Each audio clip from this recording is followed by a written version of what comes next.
Good morning, everybody. It's the 26th of July. We are Signal Centre Talking Ball. I'm Joe Neighbour, joined by the returning Steve O'Hare. Good morning, Steve.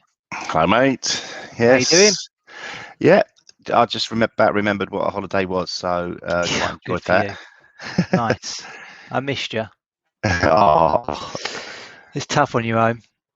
yeah, it is, isn't it? It's sort of you can't really bounce off yourself, can you? No, exactly. Yeah, the Buzzing this markets were morning, sort of though. like, yeah, exactly. Yeah, it was a bit mental this morning, wasn't it? All the Olympic stuff going on. Yeah, medals everywhere for GB. Get in there. Loving it. But yeah, market-wise, it's been a bit up Bit and down, I crazy. suppose. It's not been, yeah. Well, Anyway, it feels like it's sort of like a bit crazy. It's sort of like when I was left, it was sort of having a sell-off, and it just recovered all week on it's the probably the same industry price it front. was when you left, isn't it? Yeah, it's not far off. Yeah, it's a little bit higher actually. Just a little bit Funnily of enough. volatility. Yeah, like you do. Um, okay, so let's get into the headlines then. So the British government is looking for ways to remove China's state-owned nuclear energy company, China General Nuclear Corp, from all of its power projects in the UK for the future. Further sign that relations between the countries are deteriorating. Meanwhile, China has lashed out at US policies in a tense start to high-level talks in Tianjin, declaring the relationship between the world's two largest economies at a stalemate. So we'll have to wait and see how that impacts things going forward. It doesn't really appear to have had much of an impact, although equity markets are a little bit lower today. So maybe that's featuring in that a bit. Bitcoin surged on Monday. It's now approaching 40,000 as traders exit bets on declines over ongoing speculations about Amazon entering the cryptocurrency sector. And that builds on from the recent support that we've seen from Bitcoin, particularly from positive comments around, from Elon Musk and also ARK Investments, Cathy Wood. So that 30,000 seems to have been a really big level of support that has attracted a lot of attention. We'll come into some charts from that shortly. Oil fell as demand is clouded with COVID-19 cases and restrictions picking up globally. Some good news in the UK in that GBP sentiment has lifted a little bit because COVID cases have actually started to fall, although that could be short-lived because obviously we had the effects of the Freedom Day last week, which could impact things in the coming days and weeks. In terms of earnings, loads going on this week. So we've got Tesla today, tomorrow we've got Google and Apple, Wednesday we've got Facebook, and Thursday we've got Amazon. So all the big hitters in the US are reporting this week, and that obviously could have quite a say in what goes on with these market indices throughout the course of the week. Steve, have you had enough time to look through any charts to give us a little bit of a take on what you're seeing, or would you like me to dive into FX first? Yeah, you can dive into FX first. Actually, give me a little bit more time. All right. Just sort of got my head around cryptos, but I'll have a look at the stocks and the indices just to catch up and where they are. Okay, well, unfortunately for you, there isn't much to talk about on the FX side of things. So this is the dollar index, and as we talked about last week, it's rallied into this 93.02 resistance level, which was the gap that was created back here between the 5th and the 6th of April. And since then, we've seen price stall below that level. So we've got a bit of a channel here, which is narrowing. So we're either going to get a break lower and potential correction lower in the dollar index, or we're going to go on to challenge this 93.43 level, which for me is all important, because if we break above that level, then we've completed this large double bottom pattern on the dollar index. So let's just bring up the weekly chart here just to give you guys a quick reminder of what I'm looking at here.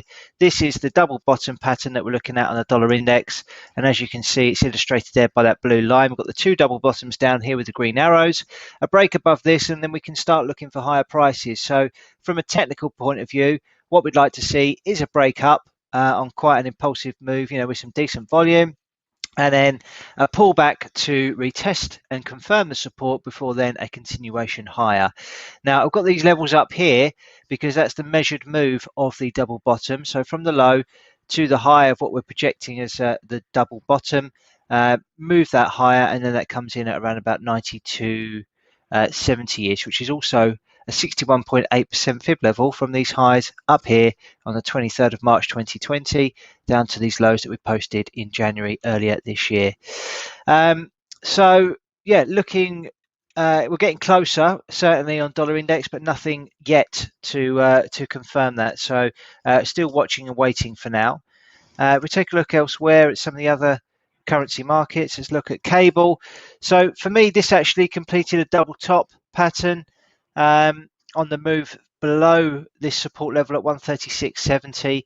It closed below it, but then it's come roaring back. So we're just above it again at the moment, but I'm thinking that we're going to see limited upside really, and that we are going to see the sellers return on this at some point and for a continuation of the downtrend. If we just look at sort of where that could potentially stall, looking for some sort of clues of a downtrend. We've got a couple of touch points here. We could start cutting through some levels and find a tighter one, but there is potential for a little bit more of a move to the upside, and maybe then an even larger top pattern play out. But I still fancy lower prices on that one. Looking at euro dollar, this is obviously linked to what we've just talked about on the dollar index. It is holding this head and shoulders top pattern just about. It did break below the sort of upward trending neckline, but not with really anything impulsive, not really any sort of big spike in volume. So now for me, all eyes are on this 117.04 level, the horizontal level from these lows that was posted back here in March earlier this year.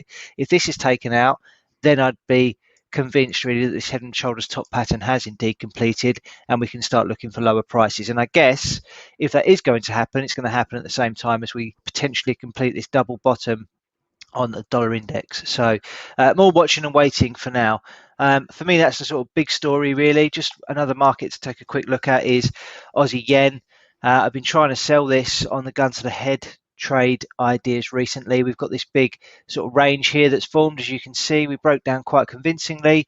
We've got a number of resistance now above between 81.97 to 82.28, and it looks as though we're stalling again today after 4 consecutive days of gains. The sellers are stepping back in, and for me, I think lower prices will be seen. So that is a case of selling into strength for the time being.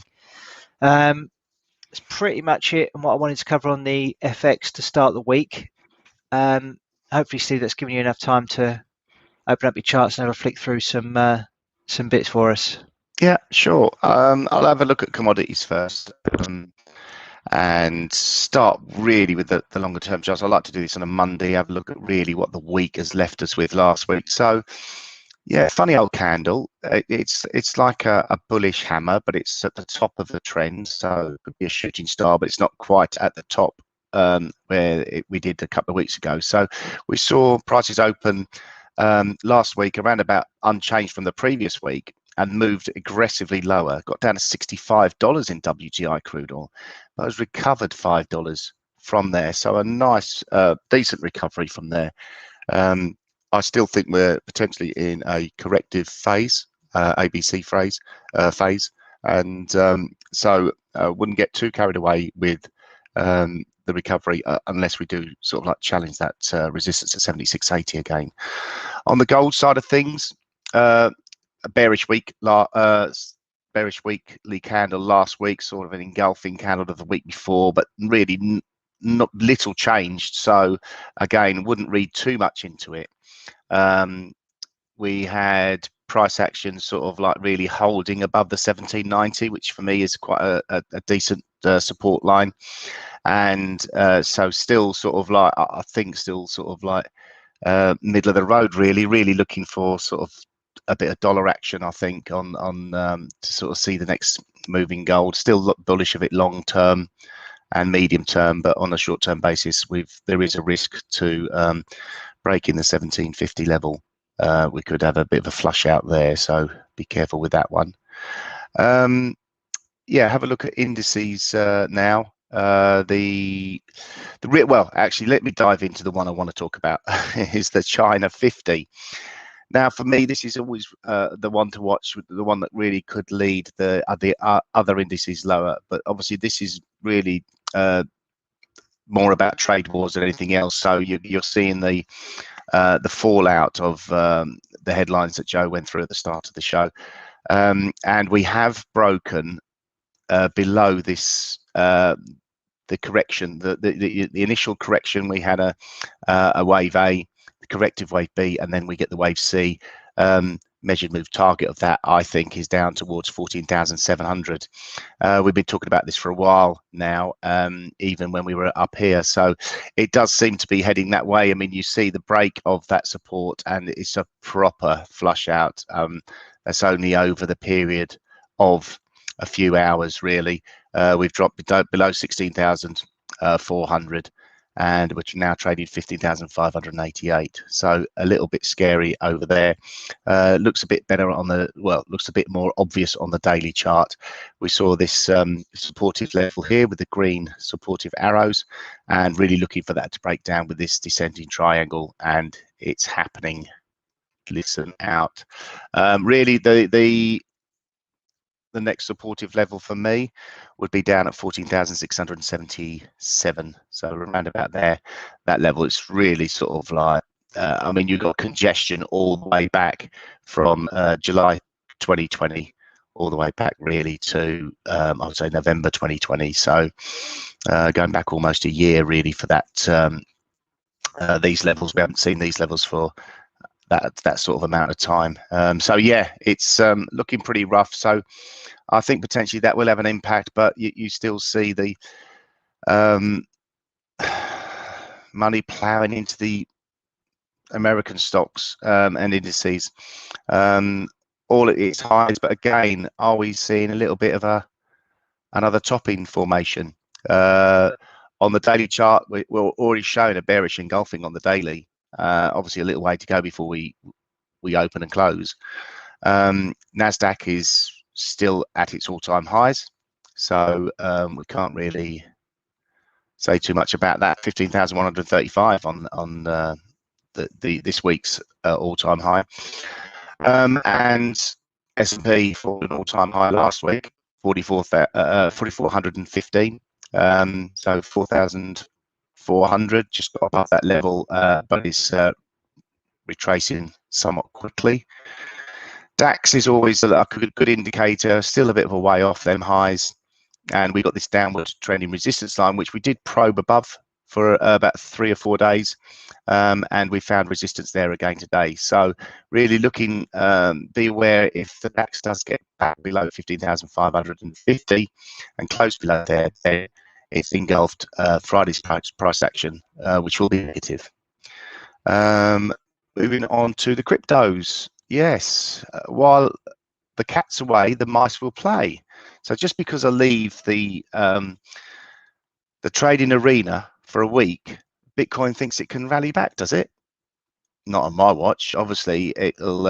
It had a really nice reaction again. This 28,800 level has provided some support once more. Let's have a look at the weekly chart. This is the head and shoulders formation I think we're playing out. Really, the formation's negated on a break of around about 41,000, 42,000.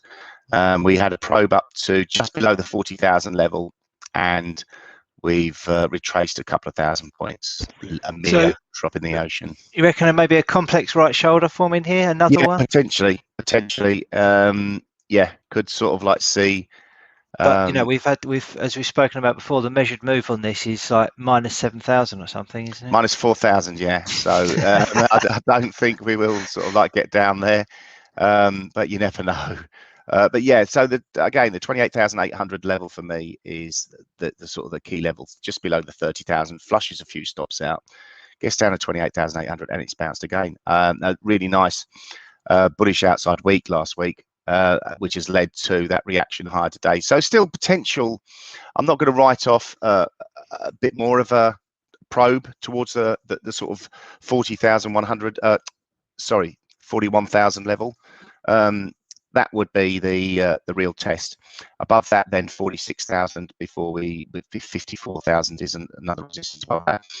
But yeah, I don't know. Wouldn't get too carried away with it. The other ones we look at Ethereum, again hit the same level as you'd expect. It's sort of like a little bit my holiday last week. It's sort of like seeing sheep all over the place. They just follow the Bitcoin, and it's reacted really nicely again. Bullish outside week. Resistance coming in at 2,415. Break above there, and could see potentially an extension higher towards the 2,900. Ripple not performing as well. Again, reacted off the previous support at 51. Really need to break above 79 to get any real follow through. Cardano again sort of like a higher low, so positive really. I mean, this looks like a perfect morning star formation. The negative move into this bullish hammer, and then a positive move out. If we manage to hold on to these gains by the end of the week, that will be quite a positive formation for Cardano. So yeah, maybe the Bitcoin is biting back. Cool. Okay, thank you, Steve. How was gold's head while I was away? Yeah, didn't do great, if I'm honest. I what did I do? So these are the 5 trades I did while you were away. 4 of them are losses, and the one win I had was a 0.05 R return or a 6-tick win on DAX. So Wow. yeah, less said about that, the better, I think. I needed my mentor here to oversee my trades and yeah, help me out. But ready to dive in again today. I'm feeling more confident now that you're back. Are you now? Yeah, feeling right up for it. I'm going a bit left field. I don't think I've ever traded this on gun to the head, but I was just flicking through the charts earlier, and platinum flagged up on my chart. So this is an hourly chart. I just noticed a sort of breakdown here through this support, big impulsive move to the downside, nice retest of this what was support, which is now resistance. And in the last hour, we posted this candle here, which for me looks pretty bearish and suggests that we're going to continue to roll over to the downside. So I'm going to sell that at 1,053. I'm going to put a stop loss at 1,074.25, and I'm going to target a move down to 975. So about 3.6R on that one. Right. Yeah, just caught my eye. Not one I typically look at, but technically looks quite nice. Nice one. What are you thinking, Steve? I'm going to go for. I'm going to sell DAX. I just sort of like think that the China 50 has got more to sort of like influence these indices, and I think the DAX is typically one that doesn't get carried away with the US in the afternoon. So you know, the US I think are way more overvalued, but it keeps coming in and getting bought. So I'm going to get short here. I'm going to put the stop at the top of this hourly candle, which is probably a bit too tight. So should I be a bit more aggressive with it? More aggressive? Yes, more aggressive with the stop. Yeah, I'll put my stop in at 19.5. That is perfect, Stevie. Above, I always like treat the sort of like above the sort of round numbers like the 15,600, 15,700, 15,800. I always like to sort of sell it just around about the 13 level. It's a little thing that I've always found with DAX pattern wise, it sort of seems to trade a lot. So if I have a stop in there, I always put the stop just above that 13 level because I tend to find if it does break that 13, it seems to sort of like follow through, get sort of up to 40 or 50. So it's a nice place to have a stop. So getting short at 15,559.5, stop at 15,619.5. That's a 60 tick stop. So I might as well come back with a nice 4-to-1 risk reward. What is that? Yeah, perfect. Buying it back at 15,319.5, just in front of the 13. I don't know if anyone understands what I'm talking about, but I can explain it one day. Yeah, that's me. Great, thanks, Steve. Okay, so as we talked about on the calendar side of things, not much on the economic side, actually. We've got German IFO index, which is already out. That came out 5 minutes ago. And at 3 p.m., we have US new home sales. But I think what people will be watching out for today is Tesla's numbers. And then, of course, later in the week, we've got a few more big hitters from the US that will be reporting as well. So that's pretty much it from us to start the week. Hopefully that was enjoyable. We will be back tomorrow morning, and until then, trade safe. Cheers. Cheers, everyone. Bye.